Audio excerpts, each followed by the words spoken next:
Hello everyone, welcome to my YouTube channel. तो आज हम हमारे मेडाइवल इंडिया को, अर्ली मेडाइवल इंडिया की जो हिस्ट्री है from the time period of 750 to 1000, इसे आगे कंटिन्यू करेंगे। ये हमारे नॉर्थ इंडिया के बारे में हम यहाँ पर बात कर रहे हैं। लास्ट का जो लेक्चर था हमने हमारे प्रतिहारा डायनेसिटी को स्टार्ट कर लिया था, जिसमें जो प्रोमिनेंट हमारे किंग्स थे उसमें से सबसे पहले हमने नागभट्ट वन की बात की थी। नागभट्ट वन का हमने टाइम पीरियड देखा, that he was the founder of the Gurjara Pratihara dynasty. And जो हमारे नागभट्ट वन थे, हमने बात की थी कि उन्होंने मुस्लिम फोर्सेस को डिफीट किया। ही डिफीटेड द मुस्लिम फोर्सेस जो कि अरब से आ रही थी। किनके अंडर थी वो जुनैद और तामिन के अंडर जो यहाँ पर अरब मुस्लिम आर्मी, मुस्लिम फोर्सेस जो यहाँ पर आ रही थी, उन्हें डिफीट करने में ड्यूरिंग द कैलिफेट कैंपेन, जब कैलिफेट कैंपेन हो रहा था इंडिया में, तब ये मुस्लिम फोर्सेस अरब के अंडर थी, ये जुनैद और तामिन के अंडर थी। तो उनको इन्होंने डिफीट किया था and he controlled Malwa, Rajputana and Gujarat. इन्होंने इन रीजन्स को कंट्रोल किया। And he also defeated by Dhruva. जो ध्रुव थे हमारे राष्ट्रकूट के जो किंग थे, उनके द्वारा ये जो थे वो हार गए थे, पराजित हो चुके थे हमारे ध्रुव से ये हार गए थे। And he got defeated by the Dhruva. He was Dhruva जो थे वो हमारे राष्ट्रकूट किंग थे। तो ये हमने लास्ट के लेक्चर में देखा था नागभट्ट वन के बारे में। आज जो हमारा टॉपिक स्टार्ट है वो है हमारा वत्सराज के बारे में। वत्सराज को आज पढ़ेंगे, जिनका टाइम पीरियड रहा है 775 से लेकर के 800 एडी और सीई तक का टाइम पीरियड रहा है। तो आज हम हमारे एक प्रोमिनेंट किंग जिनका नाम है वत्सराज, इनके बारे में देखेंगे, जिनका टाइम पीरियड रहा है 775 से लेकर के 800 सीई और एडी तक। सीई और एडी भी लिख सकते हैं, अगर सीई लिखा आ जाए तो भी एडी की ही बात हो रही है, अगर एडी लिखा जाए तो भी कॉमन एरा की ही बात हो रही है। तो यहाँ पर कंफ्यूज मत होना, ये चीज़ें आपको कंफ्यूज करने के लिए लिखी जा सकती हैं। लेकिन आजकल एक और चीज़ चल रही है, 8th century, 7th century, 6th century, इस तरह की बात हो रही है, तो उसमें भी कंफ्यूज मत होना। तो अब हम वत्सराज के बारे में बात करेंगे। जो हमारे वत्सराज थे, he followed an aggressive Amperian policy. इन्होंने एक अग्रेसिव पॉलिसी को अपनाया था, फॉलो करते थे ये, फॉलोड अग्रेसिव एम्पीरियल पॉलिसी, इसे फॉलो करते थे। And he made Kannauj his capital. तो इन्होंने कन्नौज को अपनी कैपिटल बना लिया। वत्सराज ने कन्नौज को अपनी कैपिटल बना लिया, मेड कन्नौज हिज कैपिटल। इन्होंने अपनी कैपिटल बना लिया कन्नौज को। इसके बाद क्या हुआ, जो हमारे वत्सराज थे, he defeated पाला किंग धर्मपाल ऑफ बंगाल। बंगाल के पाल राजा थे, बंगाल के पाल राजा जिनका नाम है धर्मपाल। धर्मपाल जी जो थे हमारे, जिन्हें आने वाली क्लासेस में पढ़ेंगे धर्मपाल जी के बारे में। धर्मपाल जी हमारे बंगाल में पाला डायनेसिटी के एक राजा थे। अभी आप बोलोगे भी पाल बोल रही हूँ, तो फिर ये पाला डायनेसिटी के राजा थे धर्मपाला, ये बंगाल में राजा थे। ही डिफीटेड पाला किंग धर्मपाला। पाला के राजा धर्मपाला को हमारे वत्स राजा ने हरा दिया। तो हमारे वत्स राजा ने क्या किया, डिफीटेड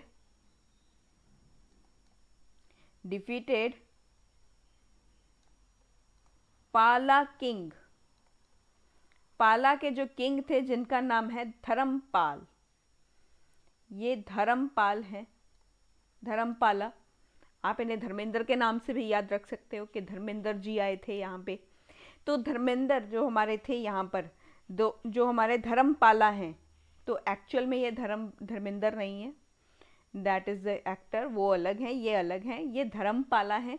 पाला किंग जो हैं धर्मपाल, ये हमारे बंगाल में थे, ये बंगाल के राजा थे, ये बंगाल में प्रेजेंट थे। इनको हरा दिया था वत्स राजा ने। वत्स राजा ने डिफीट किया पाला के राजा धर्मपाला को। धर्मपाला बंगाल में राजा थे, एंड राष्ट्रकूटा किंग ध्रुव को। और इन्होंने डिफीटेड राष्ट्रकूटा के राजा, राष्ट्रकूटा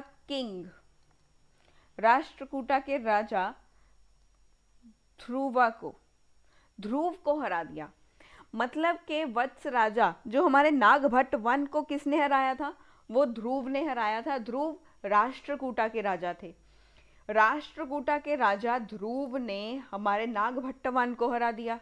नागभट्ट वन को हराने के बाद वत्स राजा आए। वत्स राजा ने क्या किया? वत्स राजा ने एक एग्रेसिव पॉलिसी अपनाई। इस पॉलिसी के तहत इन्होंने क्या किया? इन्होंने कन्नौज को अपनी कैपिटल बना दिया। इन्होंने कन्नौज को जैसे ही अपनी कैपिटल बनाया, वैसे ही इन्होंने पाला के राजा धर्मपाला को हरा दिया। साथ के साथ राष्ट्रकूटा के राजा ध्रुव को हरा दिया। ध्रुव को हराने का एक तो मकसद यही था कि आपने नागभट्टा को हरा दिया था। आपने नागभट्टा के साथ जो है वो नाइंसाफ़ी की, उनको हरा दिया, आपने उनके साथ गलत किया। तो एक यहाँ पर प्रतिशोध भी आ रहा है, क्योंकि राष्ट्रकूटा के राजा ध्रुव ने हमारे नागभट्ट को हरा दिया। तो वत्स राजा को गुस्सा आया, तो इन्होंने कहा कि ध्रुव अब तुम्हारी खैर नहीं। तो अब ध्रुव नहीं बचे, तो ध्रुव को भी इन्होंने हरा दिया। ध्रुव को भी हरा दिया, धर्मपाल को भी हरा दिया। ठीक है, तो यहाँ से इस चीज को कहा जाता है कि वत्स राजा, अभी हमारे वत्स राजा ने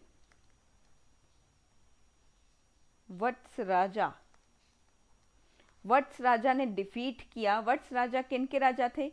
ये प्रतिहारा डायनेसिटी के थे। प्रतिहारा डायनेसिटी के थे वत्स राजा। प्रतिहारा डायनेसिटी के किंग थे। तो इन्होंने हराया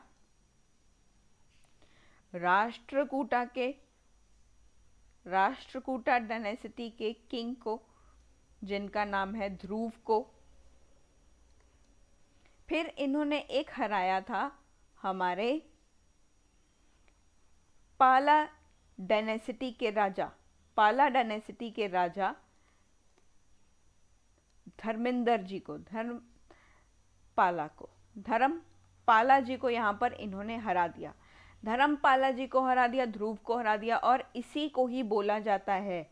और ये जो अभी हमने देखा, ये जो इनकी यहाँ पर वत्स राजा ने युद्ध हुआ राष्ट्रकूटा के किंग के साथ, साथ ही साथ पाला डायनेसिटी के साथ, और यहीं से ही which led to the start of tripartite struggle, और यहीं से ही ट्राइपेटाइट स्ट्रगल स्टार्ट हो जाती है। तो अभी इनका ये रिश्ता क्या कहलाता है? ट्राइपेटाइट स्ट्रगल कहलाता है।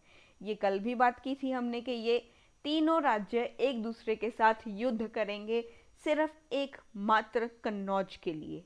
कन्नौज जिसके पास होगा वो सबसे पावरफुल होगा। तो अभी कन्नौज किसके पास था? वत्स राजा के पास था। वत्स राजा के पास था, तभी ये जीत गए, राष्ट्रकूटा से भी जीत गए, पाला डायनेस्टी से भी जीत गए, और यहीं से ट्राइपेटाइट स्ट्रगल स्टार्ट हो रही है। यहीं से इसने ट्राइपेटाइट स्ट्रगल जो है हमें स्टार्ट होती हुई दिखाई दे रही है। जो राष्ट्रकूटा किंग ध्रुव होंगे, Dhruva defeated Vatsaraja and took away the political benefits of the defeat of the Pala king. यहाँ पर अभी क्या होगा? जो राष्ट्रकूट के राजा हैं ध्रुव वत्सराज को हरा देंगे। आगे क्या होगा? आगे भी एक युद्ध होगा जिसमें राष्ट्रकूट के जो राजा हैं ध्रुव, वो वत्सराज को हरा देंगे, और पाल राजा की हार का जो राजनीतिक जो बेनिफिट होगा, एक पॉलिटिकल बेनिफिट होगा, उसे भी उनसे छीन लेंगे, उससे भी उनसे छीन लिया जाएगा। राष्ट्रकूट राजा जो ध्रुव वत्स राजा को पराजित कर देंगे, इनको हरा देंगे, और पाल राजा को की जो हार हुई थी, पाल राजा की जो हार हुई थी, उसको भी, उसकी जो राजनीतिक पावर थी, उसकी जो राजनीतिक बेनिफिट उनको मिल रहा था, वो भी उनसे छीन लेंगे, वत्सराज से छीन लेंगे। वत्सराज ने उनकी हार का, एक पाल राजा की हार का इन्होंने एक बेनिफिट उठाया, पॉलिटिकल बेनिफिट इन्होंने उठाया था। जो हमारे वत्सराज थे, वत्सराज ने जब पाला किंग को डिफीट कर दिया, इनको हरा दिया था, तब इन्होंने पाल को हराने के बाद इनकी एक पॉलिटिकल बेनिफिट को इन्होंने यहाँ पर लिया, पॉलिटिकल बेनिफिट इन्होंने यहाँ पर लेना स्टार्ट कर दिया, एक पॉलिटिकल बेनिफिट इनको मिलता रहा। वो होता है ना, कभी आपने देखा होगा, दो लीडर्स जब लड़ते हैं तो फिर एक को तो बेनिफिट ही हो रहा है, अगर वो हार जाता है अपोजिशन को तो बेनिफिट ही होता है उस चीज़ का। तो अगर यहाँ पर पाल राजा हार रहे थे, हार चुके थे, तब इस चीज़ का फ़ायदा किसने उठाया? वत्सराज ने उठाया। फिर वत्सराज को किसने हरा दिया? Vatsaraj defeated by Rashtrakuta. फिर इनको राष्ट्रकूटा के किंग जो थे हमारे ध्रुव इतने पावरफुल थे, पहले तो नागभट्ट को पहले हरा दिया, फिर यहाँ पर वत्सराज जब आए तब इन्होंने पहले ध्रुव को हरा दिया, एंड ध्रुव गॉट ह्यूमिलेटेड। इनको गुस्सा आया कि आपकी हिम्मत कैसे हुई मुझे हराने की, मैं सबसे पावरफुल हूँ, मुझे कोई नहीं हरा सकता, नोबडी कैन डिफीट मी। तो इनके ईगो पर आ गई ये बात, तो अपनी ईगो को सेटिस्फाई करने के लिए then he defeated the Vatsaraj king of Pratihara dynasty के राजा वत्सराज को हरा दिया हमारे ध्रुव ने। और इनसे जो ये बेनिफिट ले रहे थे पाल राजा को हराने के बाद, वो भी इनसे छीन लिया। कि अभी हम आपको बताते हैं कि भी कैसे राज्य करते हैं। तो इन्होंने उस चीज़ का बदला लेने के लिए ऐसा किया, एक प्रतिशोध में ये चीज़ें की। And Dharmapal took advantage of the defeat of Vatsaraj. फिर धर्मपाल ने वत्सराज के हार का फ़ायदा उठाया। उन्होंने वत्सराज को जब वत्सराज हार चुके थे, Vatsaraj was defeated by Rashtrakuta king Dhruv, then the Dharmapal. फिर आते हैं हमारे धर्मपाल जी। फिर से धर्मपाल जी कहते हैं कि तुमने हमें भी हराया, हम तुम्हारी हार का एडवांटेज लेंगे। तो यहाँ पर धर्मपाल हैं हमारे, वो वत्सराज को हराने का, जो हार जाते हैं, इस चीज़ का ये एडवांटेज लेते हैं।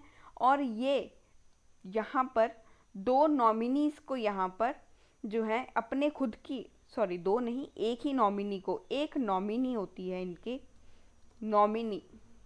एक नॉमिनी को यहाँ पर इंस्टॉल कर देते हैं, जिसका नाम है Chakrayudha on the throne of Kannauj. इसे यहाँ पर कन्नौज के गद्दी के ऊपर इन्हें बिठाया जाता है एक प्रतिनिधि के तौर पर। एक प्रतिनिधि को यहाँ पर बिठा देते हैं, एक प्रतिनिधि को यहाँ पर बिठा दिया जाता है बाय धर्मपाल, और जिनका नाम है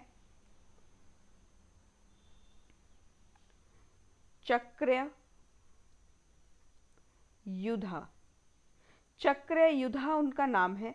चक्रयुध को कन्नौज की गद्दी के ऊपर ये बिठा देते हैं कि आप यहाँ पर बैठिए जब तक हम नहीं कहेंगे आपको यहाँ से उठने के लिए, आप यहाँ से नहीं उठोगे, आप यहीं पर बैठे रहोगे। आपको खाना चाहिए यहीं पे मिलेगा, पानी चाहिए यहीं पे मिलेगा, जो कुछ आपको चाहिए वो यहीं पर इसी गद्दी पर बैठकर मिलेगा, आप यहीं पर बैठे रहिए। ऐसा नहीं है, ऑल्दो ऐसा नहीं बोला होगा, मतलब कि उन्हें इस थ्रोन के ऊपर, कन्नौज के थ्रोन के ऊपर इन्हें बिठा दिया गया था, धर्मपाल ने ही बिठाया था। तो ये थे हमारे वत्सराज के बारे में हमने यहाँ पर देखा कि ये आपस में ही डायनेस्टीज लड़ रही थी एक दूसरे के साथ। पहले वत्सराज ने इन दोनों डायनेस्टीज के राजा को हरा दिया, फिर यहाँ पर दोनों डायनेस्टीज के जो राजा थे वो आते हैं सामने, फिर वो वत्स राजा को हरा देते हैं। पहले राष्ट्रकूटा के जो किंग हैं ध्रुव, वो हरा देते हैं। जब वत्सराज हार जाते हैं तब वो उनकी हार का धर्मपाल इनकी हार का फायदा उठाते हैं। वो फायदा उठा करके यहाँ पर एक प्रतिनिधि को यहाँ पर बिठा करके जाते हैं कन्नौज के ऊपर कि आप यहाँ पर बैठे रहिए, आप कन्नौज की यहाँ आज से आप देखभाल करोगे, आप ही यहाँ पर सब कुछ करोगे। तो वो यहाँ पर एक नॉमिनी को इंस्टॉल कर देते हैं।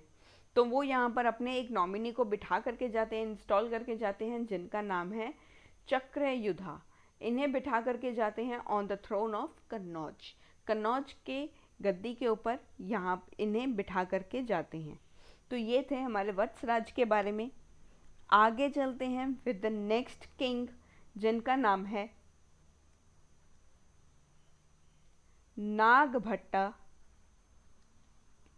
नागभट्टा सेकंड। नागभट्टा सेकंड। तो इनका जो टाइम पीरियड रहा है वो रहा है हमारा अराउंड 800 से लेकर के 833, और 833 तक ही इनका जो है एडी और सीई, 833 सीई और एडी तक इनका टाइम पीरियड रहा है। अगर एडी लिखा आ जाए तब भी सेम बात है, अगर सीई लिखा आ जाए तब भी सेम बात है। तो इनका जो यहाँ पर टाइम पीरियड रहा वो हमने देखा। अगर हम यहाँ पर देखें तो देन हमारे Nagabhatta two, he was the son of Vatsaraj. तो ये वत्सराज के बेटे थे।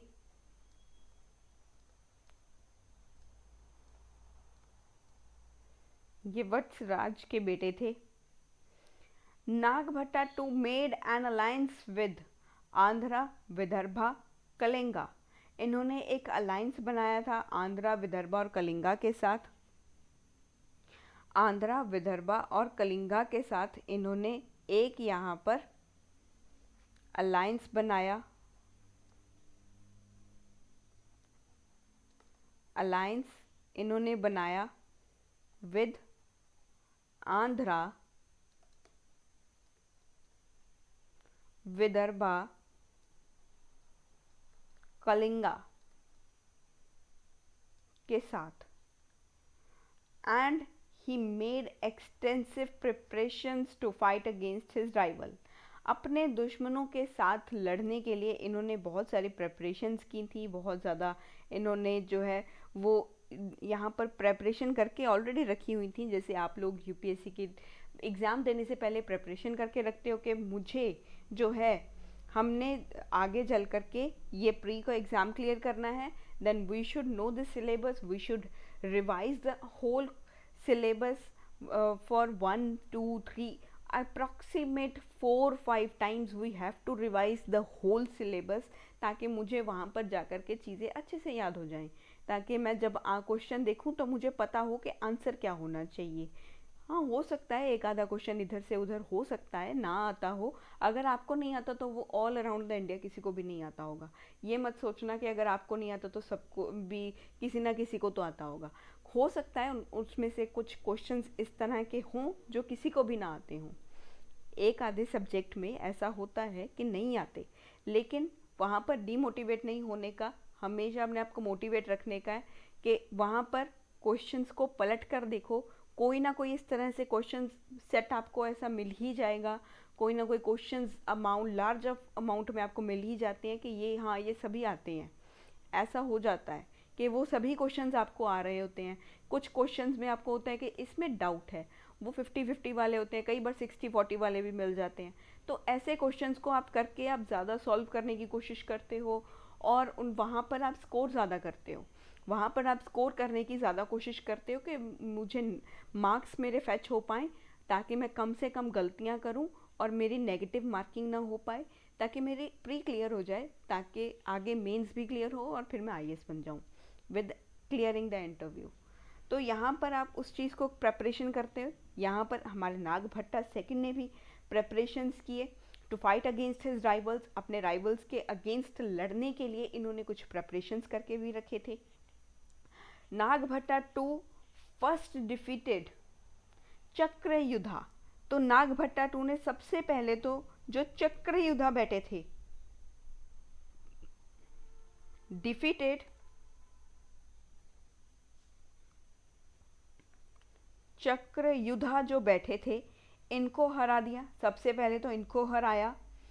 एंड कैप्चर्ड, इनको हराने के बाद इन्होंने कन्नौज को कैप्चर कर लिया। कैप्चर्ड कन्नौज, कन्नौज को इन्होंने फिर से हासिल कर लिया, फिर से हासिल कर लिया। अरे फिर से ये एक बार फिर से इनकी युद्ध चलेगा, एक दूसरे के साथ लड़ेंगे फिर ये। And then he defeated Dharmapal but got defeated by the Govinda III, the Rashtrakuta king. फिर इन्होंने कैप्चर करने के बाद क्या किया, इन्होंने धर्मपाल को हरा दिया। डिफीटेड धर्मपाल जी, धर्मपाला को हरा दिया। धर्मपाला को हराने के बाद फिर ये कहने लगे कि भी नागभट्टा सेकंड कहने लगे now it's the turn for Rashtrakutas, तो इनको राष्ट्रकूटास ने हरा दिया। अनफॉर्चुनेटली यहाँ पर ऐसा हुआ, गए तो थे उनको हराने के लिए, लेकिन वो इतने पावरफुल थे हमारे गोविंदा। देखो गोविंदा नाम है तो पावरफुल तो होगा ही, इतना टाइम बॉलीवुड में काम किया है तो नाम तो इनका अच्छा ही चलेगा, बहुत अच्छी अच्छी मूवीज़ दी हैं। तो Govinda being a Govinda he defeated the Nagabhatta second.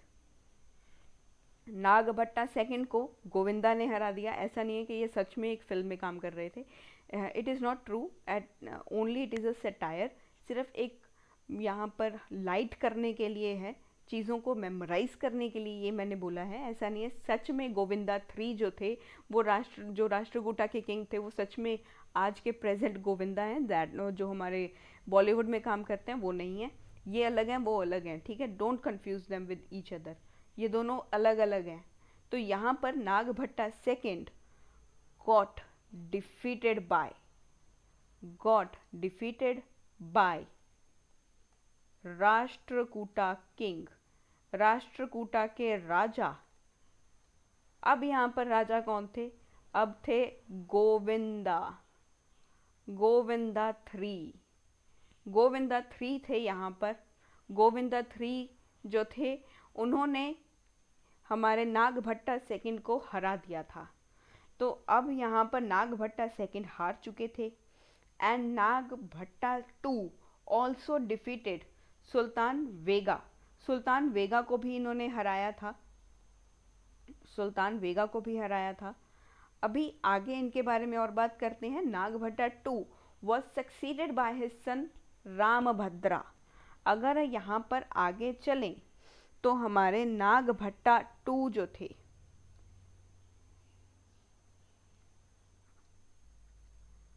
Nagabhatta second जो थे, नागभट्टा सेकंड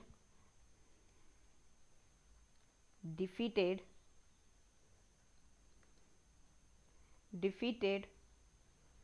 सुल्तान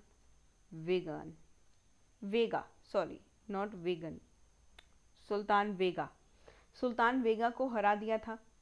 ये बेटे थे गवर्नर ऑफ सिंध के, सिंध का जो गवर्नर था उस टाइम पर उसके ये बेटे थे। ये सिंध का जो गवर्नर था ये कैलिफ I, जो हमारे कैलिफ I थे, ममून जो थे उनके अंडर ये एक गवर्नर थे, उनके बेटे थे। Son of governor of Sindh के गवर्नर के बेटे थे। ये सिंध का जो गवर्नर था ये किसके अंडर था, ये कैलिफ I ममून के अंडर था। कैलिफ I ममून के अंडर एक गवर्नर था, उस गवर्नर के बेटे थे सुल्तान वेगा, उनको भी इन्होंने हरा दिया। तो यहाँ पर नागभट्टा सेकंड जो थे हमारे सक्सीडेड बाय हिज सन, तो इनको किसने सक्सीड किया, इनके बेटे रामभद्रा ने रामभद्रा ने इनको सक्सीड किया था। रामभद्रा ने इनको सक्सीड किया और रामभद्रा को सक्सीड करने वाले, देखो रामभद्रा का जो रूल था वो यहाँ पर इतना इम्पोर्टेंट नहीं है, लेकिन जो रामभद्रा को किसने सक्सीड किया, इनके बेटे, इनके सन, जिनका नाम है भोजा वन और मिहिर भोजा। देखो मिहिर अब वापस आ चुका है, 25 साल बाद मिहिर स्टार प्लस पर भी वापस आ चुका है। अब मिहिर हमारे प्रतिहारा डायनेसिटी में भी आ चुका है। देन मिहिर स्टार प्लस पर भी आ चुका है, हमारे प्रतिहारा डायनेसिटी में भी आ चुका है। तो यहाँ पर ये चीज़ें मैंने एक मेमोराइज करने के लिए यहाँ पर आपको बताई हैं, ऐसा सच में नहीं है। तो यहाँ पर ये इसे ट्रूथ मत समझ लेना, ये वो मिहिर नहीं है, तुलसी वीरानी वाला मिहिर नहीं है, ये हमारे भोजा वन है, सन ऑफ रामभद्रा और grand son of Nagabhatta second. Nagabhatta second के ये ग्रैंड सन हैं, उनके पोते हैं, ये उनके जो है ग्रैंड सन हैं हमारे नागभट्ट सेकंड के ये ग्रैंड सन है मिहिर भोजा। तो यहाँ पर ये कहा जाता है कि यहाँ पर इनका लाइन अब सबसे ज़्यादा इम्पोर्टेंट है, ये बहुत ही प्रोमिनेंट किंग हैं, इनके बारे में ध्यान से समझना भी। हमारे मिहिर भोजा और भोजा वन जिन्हें कहा जाता है, जिनका हम टाइम पीरियड नोट डाउन करते हैं अराउंड मिहिर भोजा, आई विल राइट मिहिर भोजा नॉट भोजा वन, ओके। मिहिर भोज भी और मिहिर भोजा, वैसे आपके लिए मिहिर भोजा ही बोलूँगी with the Indian accent, otherwise it is Mihir Bhoj. वैसे तो ये मिहिर भोज हैं, अभी आपके लिए एक इंडियन एक्सेंट में बात की जा रही है तो फिर ये भोजा ही होगा।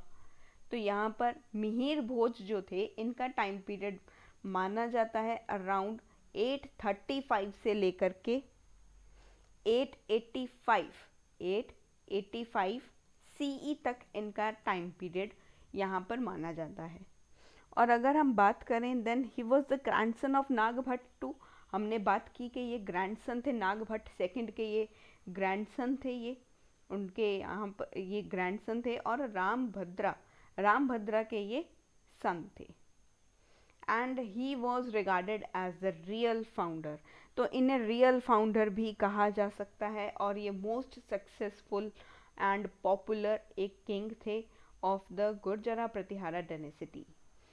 ये गुर्जरा प्रतिहारा डायनेसिटी के एक इम्पॉर्टेंट और पॉपुलर एक किंग थे। And he initially he was defeated by Palas, Rashtrakutas and the Kalachuris. तो अगर हम यहाँ पर देखें तो जो हमारे मिहिर भोज थे, मिहिर भोज जो थे, इन्हें सबसे पहले इनिशियली सबसे पहले इन्हें डिफीटेड बाय, किन्होंने इनको हरा दिया था, मिहिर भोजा को हराया था।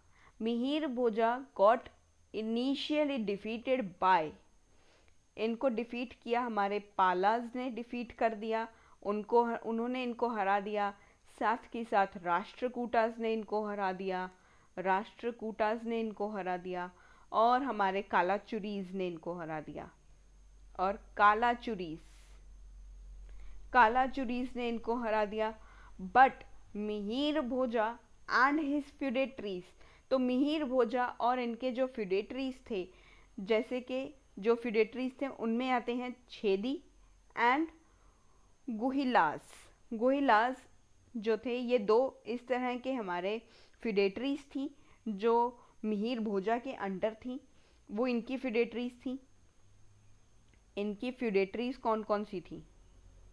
इनकी फ्यूडेटरीज थी हमारे पास, अगर हम फ्यूडेटरीज की बात करें तो छेदी इनके फ्यूडल्स थे। साथ के साथ हमारे गुलिहास नहीं है, I am really very sorry for my mistake, it's my mistake, मैंने आपको गुलिहाल्स बता दिया, it's not Gulihals, it Guhilas, sorry it's Guhilas, not Gulihals. Chedi और गुहिलास, छेदी और गुहिलास जो थे वो इनके फ्यूडेटरीज थे, मिहिर भोजा के फ्यूडेटरीज थे। ये इनके फ्यूडल लॉर्ड थे। Mihir Bhoja was feudal lord of Chedi and Guhilas. Guhilas के ये फ्यूडल्स थे हमारे, और छेडीज के यहाँ पर ये फ्यूडल्स थे, फ्यूडेटरीज थी ये दोनों इनकी। और इन्होंने जॉइंटली डिफीट किया हमारे पालास को और राष्ट्रकूटास को। इन दोनों ने इनके साथ मिलके, मिहिर भोजा के साथ यहाँ पर मिल करके इन दोनों ने, छेडीज और गुहिलास ने साथ किसका दिया? मिहिर भोजा का। मिहिर भोजा का इन्होंने साथ दिया। इन दोनों ने, इन तीनों ने मिल करके डिफीट किया, डिफीटेड पालास राष्ट्रकूटास, पालास और राष्ट्रकूटास को हरा दिया था। तो यहाँ पर अगर हम देखें तो राष्ट्रकूटा के जो किंग थे Krishna second was involve in the struggle with the eastern Chalukyas. जो राष्ट्रकूटा के किंग जो थे, राष्ट्रकूटा के किंग कृष्णा सेकेंड, वो इन्वॉल्व थे in the struggle with the eastern Chalukyas. Eastern Chalukyas के साथ कुछ स्ट्रगल्स चल रहे थे, तो वो उनमें यहाँ पर वो इन्वॉल्व थे, उनके साथ वहाँ पर इन्वॉल्व थे वो। तो यहाँ पर हमारे जो कृष्ण राष्ट्रकूटा किंग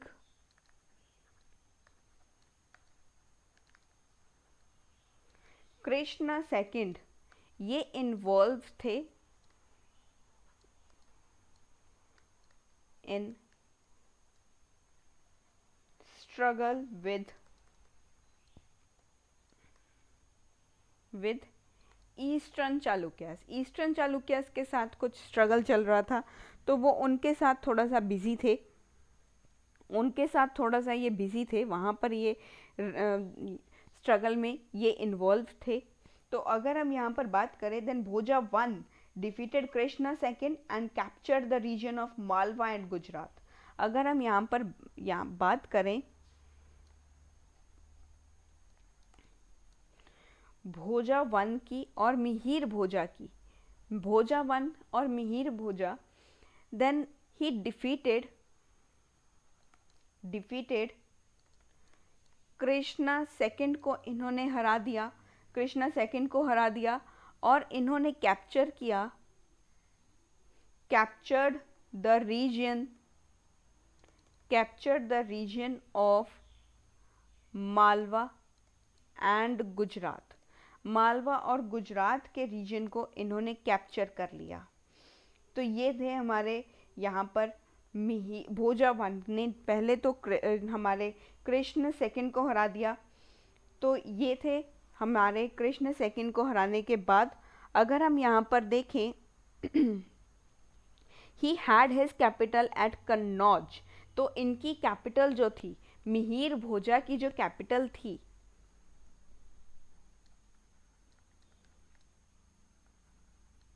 मिहिर भोजा ने जो कैपिटल बनाई थी, इनकी जो कैपिटल तो इनकी कन्नौज में ही थी। इन्होंने भी अपनी कैपिटल कन्नौज में ही रखी। देखो, कन्नौज में रखने का यहाँ पर एक ही यही कारण है कि कन्नौज बहुत ही ज़्यादा पावरफुल था।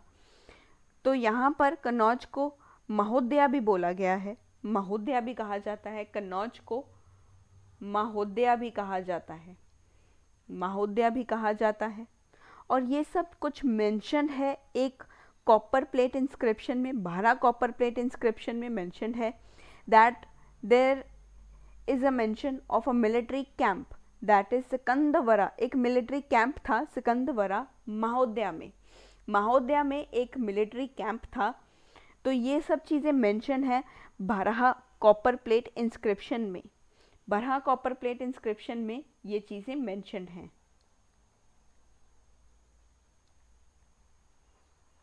कॉपर प्लेट इंस्क्रिप्शन में भी मेंशन है कि मिलिट्री कैंप था जिसे कहा जाता है दैट इज सिकंद वरहा एट महोदया। महोदया को कन्नौज कहा जाता है, मतलब स्कंदवरा एक मिलिट्री कैंप था कन्नौज में। तो ये कॉपर प्लेट इंस्क्रिप्शन में भी यहाँ पर मेंशन्ड है। तो अगर हम आगे बात करें, अगर आगे यहाँ पर बात करें, then he is also identified with the king Juzr. तो जूजर भी इन्हें कहा जाता था। तो जूजर से भी इन्हें एक नाम इनका फेमस था, इन्हें आइडेंटिफाई किया जाता था with the king Juzr of the travel account of 9th century. तो अगर हम यहाँ पर बात करें तो एक सुलेमान आए थे, सुलेमान आए थे। सुलेमान एक अरब मर्चेंट है और ट्रेवलर है 9th सेंचुरी का, ऑफ 9th सेंचुरी। तो अगर हम यहाँ पर ट्रेवलर्स की बात करें तो यहाँ पर इनके राइम में एक यहाँ पर सुलेमान, सुलेमान ये एक अरब मर्चेंट हैं, या इन्हें ट्रैवलर भी कहा जा सकता है कि ये एक ट्रैवलर हैं 9th सेंचुरी के। 9th सेंचुरी के ये एक अरब मर्चेंट या एक ट्रैवलर हैं। इन्होंने ही कहा, सुलेमान इन्होंने ही कहा कि ये जो हैं हमारे मिहिर भोजा को इन्होंने एक नाम दिया, कॉल्ड हिम किंग जूजर। जूजर कहा, इनको मिहिर भोजा नाम सुनाई ही नहीं दे रहा था, पता नहीं इनको जूजर कहाँ से सुनाई दे रहा था।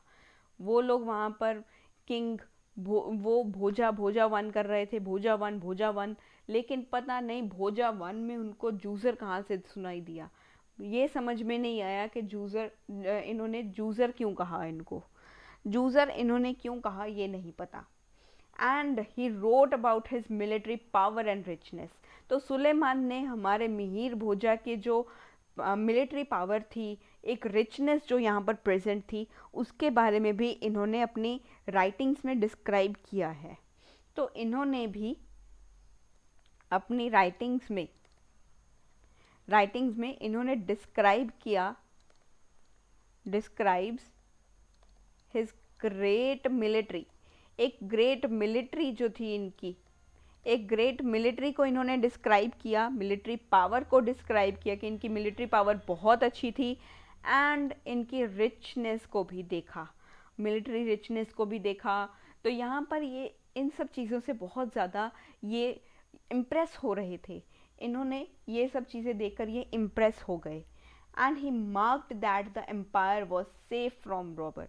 तो इनको ऐसा लगा कि मिलिट्री पावर इतनी अच्छी है कि यहाँ पर रॉबरी का कोई चांस ही नहीं हो सकता, यहाँ पर रॉबरी का कोई चांस ही नहीं है। तो यहाँ पर इनको ऐसा लगा, एंड ही मार्क्ड, और इन्होंने कहा कि इस अरब राइटर ने कहा कि इनका जो एम्पायर था, ही रिमार्क्ड कि जो ये एम्पायर था, ये जो एम्पायर था ये सेफ है फ्रॉम रॉबर्स। यहाँ पर चोरी नहीं हो सकती, यहाँ पर चोरी जो है वो बिल्कुल भी नहीं हो सकती, चोर तो यहाँ पर थे ही नहीं, रॉबरी तो यहाँ पर थी ही नहीं। तो यहाँ पर इतनी ज़्यादा मिलिट्री पावर अच्छी थी, मिलिट्री पावर इतनी स्ट्रॉन्ग थी कि ये कह रहे हैं कि इनका एम्पायर बिल्कुल सेफ था, यहाँ पर चोरी होने का सवाल ही पैदा नहीं हो रहा। तो ये थे हमारे एक अरब मर्चेंट सुलेमान के बारे में। और अगर हम यहाँ पर एक और यहाँ पर ट्रैवलर की बात करें, एक और अरब ट्रैवलर की बात करें, तो दूसरे जो यहाँ पर आए थे वो थे अल मसूदी। अल मसूदी जो थे वो यहाँ, ये भी एक अरब ट्रैवलर थे, ये भी एक अरब ट्रैवलर ही थे जो इनके राइन में आए थे। इन्होंने मिहिर भोजा को कहा, ही कॉल्ड हिम किंग बौरा।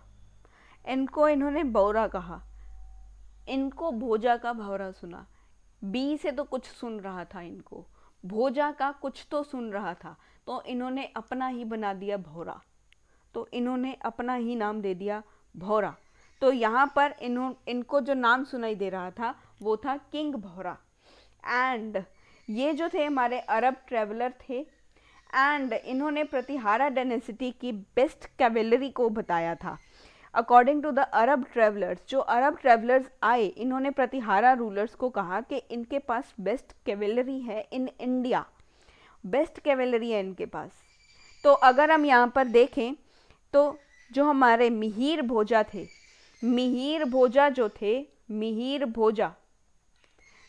भोजा जो थे, he was devotee of Vishnu, devotee of Vishnu, ये विष्णु जी को मानते थे, इनके ये डिवोटी थे। And he adopted the title of आदिवरहा।